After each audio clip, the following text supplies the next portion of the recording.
They laughed when he told them his dreams. Not the kind of laughter that says, "You're funny." No, this was the kind that stings. The kind that says, "You're not enough." He remembered the exact moment. A group of friends sitting around the table, him nervously sharing his idea, heart wide open, and then, laughter. Not encouragement. Not curiosity. Just dismissal. And that wasn't the first time.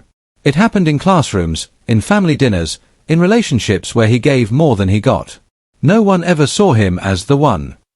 Not talented enough, not smart enough, not special enough.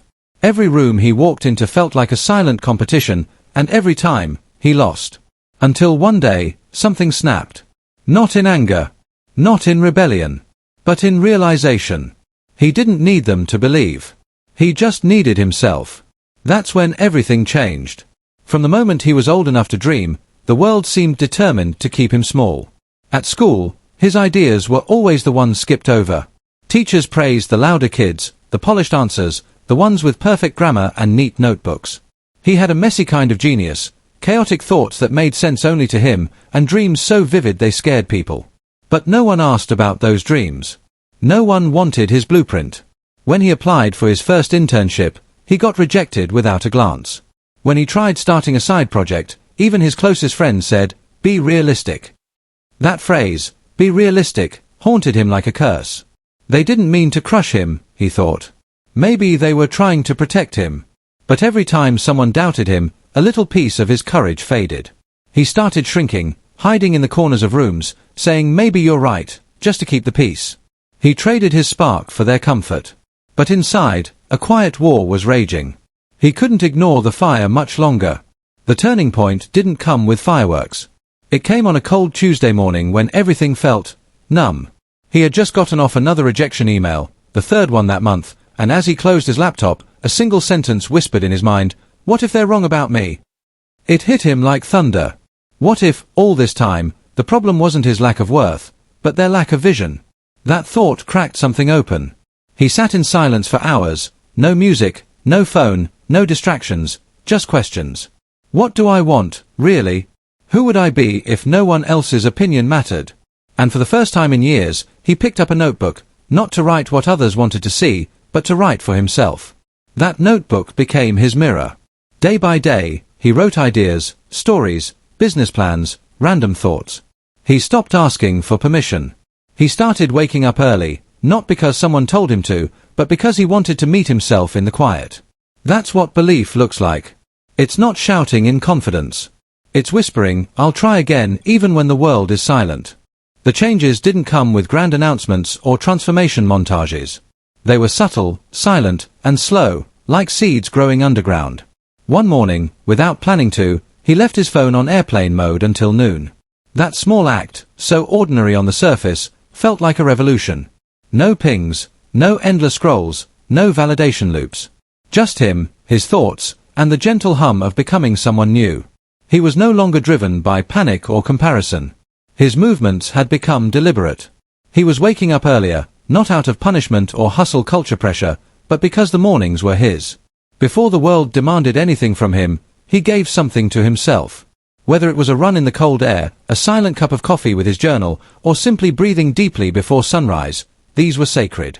Small, yes. But sacred. He started showing up to life differently. His posture changed. His voice deepened, not in tone, but in confidence. He stopped rushing to fill silences in conversations. He no longer tried to make others comfortable at the expense of his own peace. Where he used to say yes out of guilt, he now said no with grace. And when people questioned it, he didn't explain. He had nothing to prove. This wasn't arrogance, it was clarity.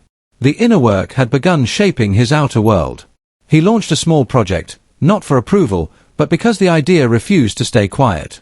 It was clumsy at first. His videos had awkward audio. His writing felt stiff. His edits looked amateur. But none of it mattered. Because for the first time, he wasn't chasing perfection. He was chasing truth. He was learning in public, failing in front of others, building calluses in real time. And with every misstep, he grew bolder. Because now, every failure wasn't a dead end, it was evidence that he was in the game. Strangely, people started noticing, but not in the way he expected. Old acquaintances who once doubted him messaged him with curiosity. "You seem different," they'd say. Some with admiration, others with confusion. "What are you working on these days? Where have you been? I didn't know you did that." The same people who ignored him were now orbiting around him, drawn not to his success, but to his energy. Because something had shifted, and it was visible. He didn't glow up. He grew up.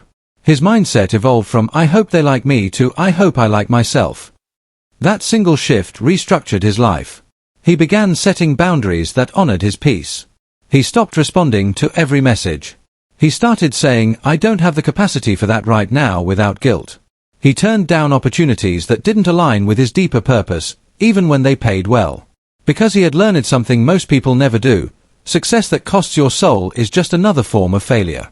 He revisited that notebook, the one where he had scribbled his truths. Now, it was filled with goals he had crushed, ideas that had blossomed, and lessons he had lived. But the most important entry wasn't an achievement. It was a single sentence written in bold letters. "You didn't give up on yourself." That line broke him. In the best way. He remembered the boy who doubted everything. The teenager who shrank in rooms. The young man who stayed up crying after job rejections and silent treatments. The version of him that apologized for existing too loudly. That boy was still in there, but now he was safe. Protected. Finally believed in.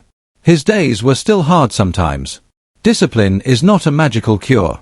There were mornings he still wanted to sleep in, projects that failed, clients that ghosted, moments of deep insecurity. But now, the difference was, he didn't see those moments as identity. They were just part of the path. And the path was sacred.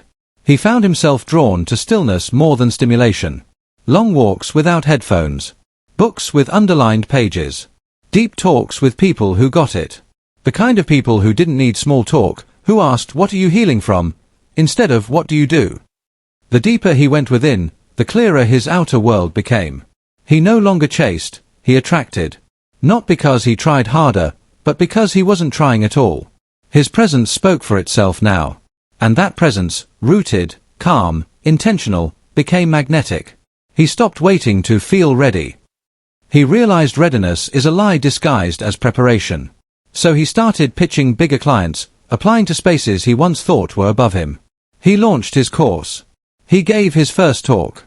He reached out to mentors without overthinking. And here's the wild part: doors began to open. Not all at once. Not perfectly. But undeniably. The same world that once rejected him began to respond. Slowly. Softly. But surely. People said things like, "I always knew you had it in you." But he didn't laugh at the irony. He smiled. Because he knew the truth. They didn't see it, he built it. This segment of his life wasn't about revenge or proving anyone wrong.